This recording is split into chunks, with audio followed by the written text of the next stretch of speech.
چنانچہ نبی علیہ السلام نے ارشاد فرمایا الصوم نصف الصبر، روزہ آدھا صبر ہے۔ اور ایک حدیث پاک میں فرمایا کہ الصبر نصف الایمان، کہ صبر آدھا ایمان۔ تو گویا روزہ چوتھا حصہ ہوا ایمان کا۔ یہ بندے اور اس کے پروردگار کے درمیان ایک خفیہ معاہدہ ہے۔ اسی لیے جنت کے 8 دروازے، جہنم کے 7 دروازے۔ دستور ہے دنیا کا کہ جدھر سے زیادہ لوگوں نے جانا ہوتا ہے نا ادھر بڑا دروازہ رکھتے ہیں، یا مکان کے جس طرف سے زیادہ لوگوں نے آنا ہو وہاں زیادہ دروازے رکھتے ہیں۔ تو جب یہ دستور ٹھہرا، اللہ رب العزت نے جہنم کے دروازے بنائے 7 اور جنت کے بنائے 8۔ اللہ تعالیٰ کیا چاہتے ہیں؟ میری مخلوق زیادہ کدھر جائے؟ ارادہ خیر کا ہے نا۔ اللہ تعالیٰ چاہتے ہیں کہ میرے بندے میری نعمتوں کو زیادہ پانے والے ہیں۔ ایک مرتبہ ایک ملک میں ہم ایئرپورٹ پہ اترے تو اس میں ہم 8-10 بندے تھے جو بیرون ملک کے تھے اور باقی سارے لوگ اسی ملک کے تھے، تو 300-350 بندے تھے۔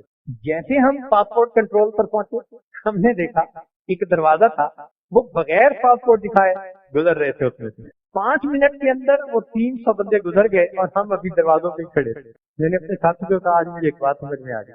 کہنے لگا کیا؟ میں نے کہا حدیث پاک میں آتا ہے کہ جنت کے 8 دروازے، ان میں سے ایک دروازے کا نام باب الریان، روزہ داروں کے لیے دروازہ۔ چنانچہ جس نے صحیح انداز سے روزے رکھے ہوں گے جیسے وہ جنت کے دروازے پر پہنچیں گے وہ دروازہ کھلا ہوگا بغیر چیک کیے۔ چنانچہ روزہ رکھنے کے 3 درجات ہیں۔ ابن جوزی رحمۃ اللہ فرماتے ہیں کہ الصوم ثلاثۃ، روزے 3 طرح کے۔ صوم الروح، روح کا روزہ، وہو قصر العمل، اور یہ ہے اپنی امیدوں کو مختصر کرنا، وصوم العقل، عقل کا روزہ، وہو مخالفت الہوا، اور وہ ہے اپنی خواہشات کی مخالفت کرنا، وصوم الجوارح، اور اعضاء کا روزہ، وہو الامساک عن الطعام والشراب والجماع، کھانے پینے اور جماع سے رکنا، یہ اعضاء کا روزہ۔ تو 3 درجے ہوئے روزے کے، اعضاء اور جوارح کو کھانے پینے اور جماع سے روکیں، یہ 1 درجہ ہوا۔ ایک اس سے ذرا بلند درجہ وہ ہوا عقل کا روزہ کے خواہشات جو انسان کے دماغ میں نفسانی، شیطانی، شہوانی خیالات آتے ہیں ان کو روکے، یہ عقل کا روزہ ہوا۔ اور ایک ہوا دل کا روزہ۔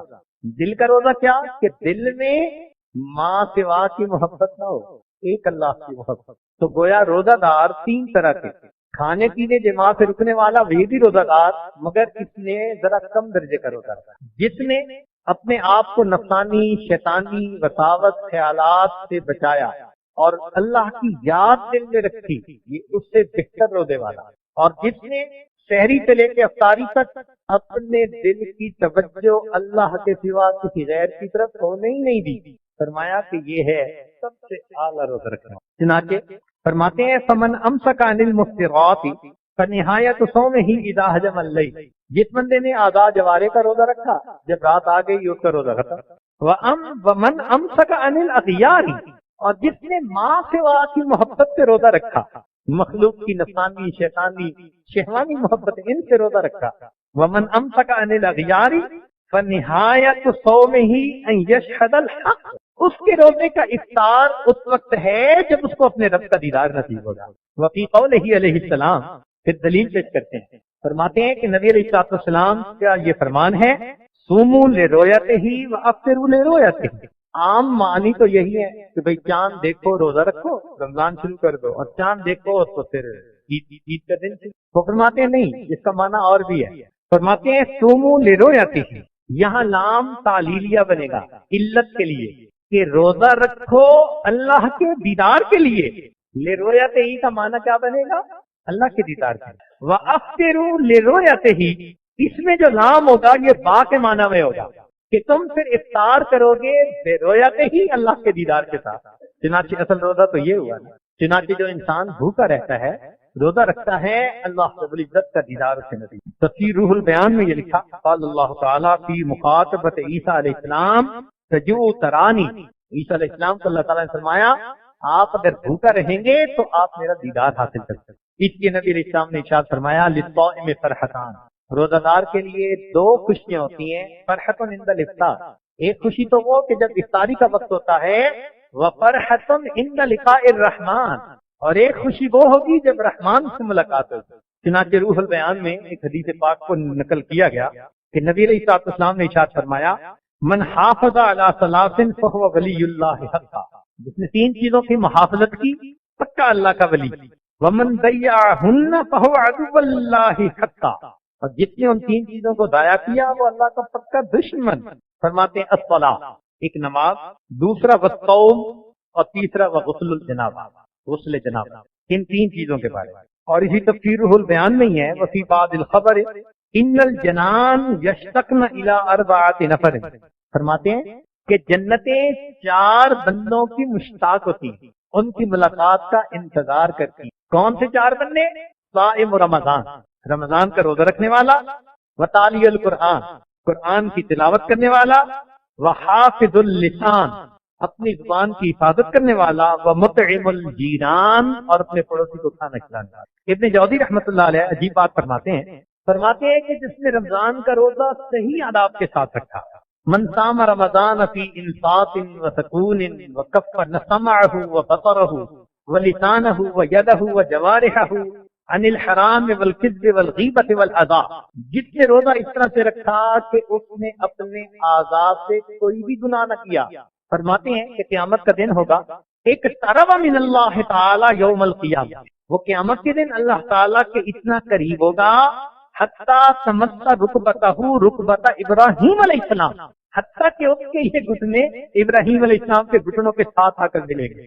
اتنا قریب ہو جائے گا جس نے رمضان کو صحیح گزارا، اتنا ابراہیم علیہ السلام کو وہ قریب ہو جائے گا. اور ابن جوزی رحمۃ اللہ علیہ حالانکہ یہ سخت آدمی ہے حدیث کے معاملے میں، فرماتے ہیں کہ قال علیہ السلام، نبی علیہ السلام نے ارشاد فرمایا لو یعلم الناس ما لهم فی شہر رمضان، اگر لوگوں کو پتہ چل جائے کہ ان کو رمضان کے مہینے میں کیا ملتا ہے، لتمنوا ان تکون السنۃ کلھا رمضان، یہ تمنا کرتے کاش کہ پورا سال رمضان بنا دیا جاتا. اتنا کچھ تو رمضان میں ملتا ہے نا. چنانچہ وہ شعر لکھتے ہیں یجاز الصائمون اذ استقاموا بدار الخلد والحور الملاحی، کہ جزا دی جائے گی، صلہ دیا جائے گا روزے داروں کو اگر وہ استقامت کے ساتھ روزہ رکھیں، جنت میں گھر کا اور حور الملاحی، یہ ملیح سے ہے.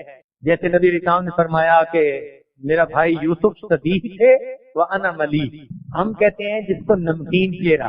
نمکین چہرہ کا مطلب ہوتا ہے کہ بندہ دیکھے تو نظر ہٹانے کو جی نہ کرے، بار بار دیکھتے. وَبِالْغُفْرَانِ مِن رَبٍّ عَظِيمٍ وَبِالْمُلْكِ الْكَبِيرِ بِلَا بَرَاحٍ فَيَا أَحْبَابَنَا اجْتَهِدُوا وَجِدُّوا لِهَذَا الشَّهْرِ مِن قَبْلِ الرَّوَاحِ. اے دوستو خوب جد و جہد کرو، محنت کرو اس سے پہلے کہ یہ مہینہ ہم سے جدا ہو جائے.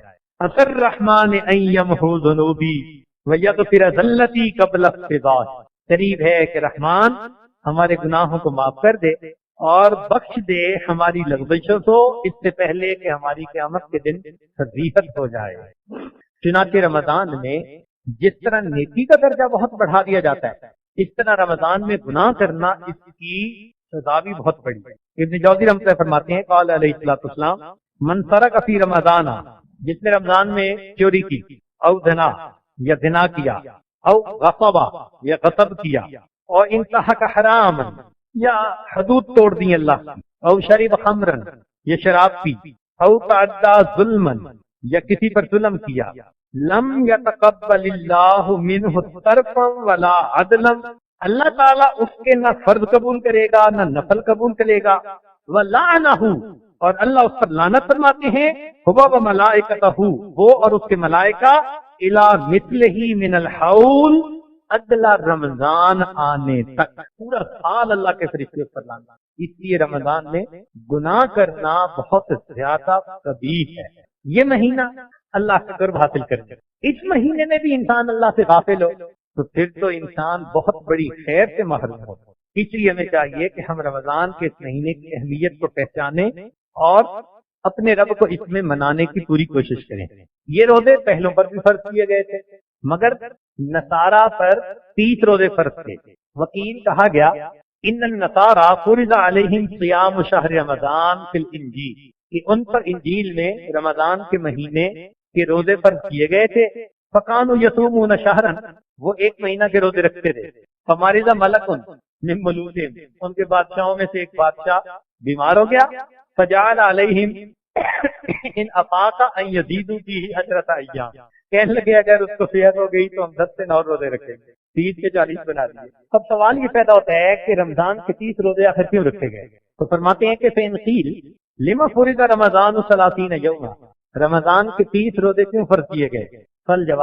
جواب میں فرماتے ہیں انہ قیل ان الوقوف علی الصراط 30 سنہ، قیامت کے دن پل صراط پر 30 سال کے لیے بندے کھڑے ہوں گے، وقوف ہوگا۔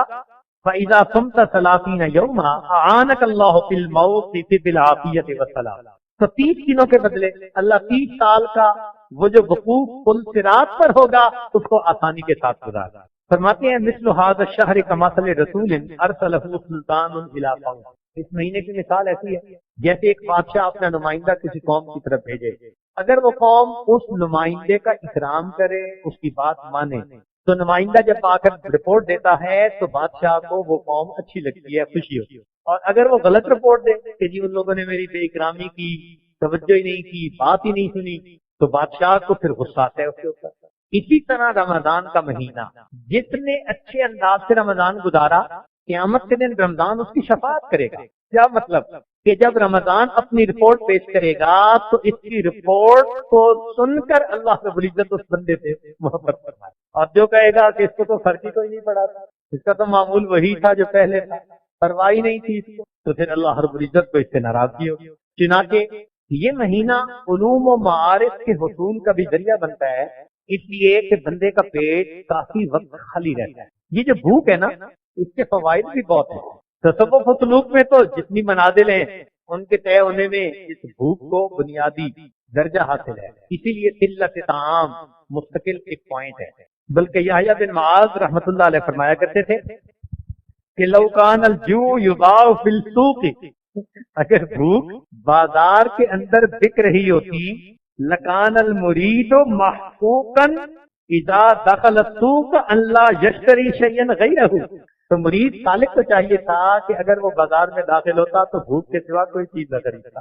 اتنے اس کے فوائد ہیں۔ ایک بزرگ بھوک کے فوائد گنوا رہے تھے، کسی نے کہا حضرت یہ بھوک بھی کوئی فائدے کی چیز ہے؟ فرمان لگے ہاں، اگر فرعون کو بھوک آتی تو وہ کبھی انا ربکم الاعلی کا دعویٰ اپنی زبان سے نہ نکالتا، اس نے خدائی کا دعویٰ اسی لیے کیا کہ اس کو بھوک کا پتہ نہیں، پیٹ بھرا ہوا تھا۔